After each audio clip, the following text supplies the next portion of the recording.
ಗಿಡ ಮರ ಕವನದ ಕೃತಿಕಾರರ ಪರಿಚಯ. ಕೃತಿಕಾರರು ಡಾಕ್ಟರ್ ಸತ್ಯಾನಂದ ಪಾತ್ರೋಟ.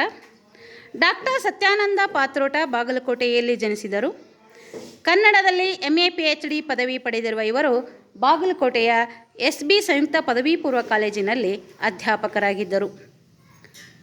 ಇವರು ಕರಿನೆಲದ ಕಲೆಗಳು, ಜಾಜಿ ಮಲ್ಲಿಗೆ, ಕಲ್ಲಿಗೂ ಗೊತ್ತಿರುವ ಕತೆ, ಕರಿಯ ಕಟ್ಟಿದ ಕವನ, ನನ್ನ ಕನಸಿನ ಹುಡುಗಿ, ನದಿಗೊಂದು ಕನಸು ಮತ್ತು ಅವಳು ಎಂಬ ಕವನ ಸಂಕಲನಗಳನ್ನು, ನಮಗ್ಯಾರೂ ಇಲ್ಲೋ ಯಪ್ಪ ಸಾಕ್ಷಿ, ಮತ್ತೊಬ್ಬ ಏಕಲವ್ಯ ಎಂಬ ನಾಟಕಗಳನ್ನು, ಒಂದಿಷ್ಟು ಕ್ಷಣಗಳು ಎಂಬ ಪ್ರಬಂಧ ಸಂಕಲನವನ್ನು ಪ್ರಕಟಿಸಿರುತ್ತಾರೆ. ಎದೆಯ ಮಾತು ಎಂಬುದು ಇವರ ಕಾವ್ಯದ ಧ್ವನಿಸುರುಳಿ. ಕರ್ನಾಟಕ ಸರ್ಕಾರ ಇವರಿಗೆ ರಾಜ್ಯೋತ್ಸವ ಪ್ರಶಸ್ತಿ ನೀಡಿ ಪುರಸ್ಕರಿಸಿದೆ.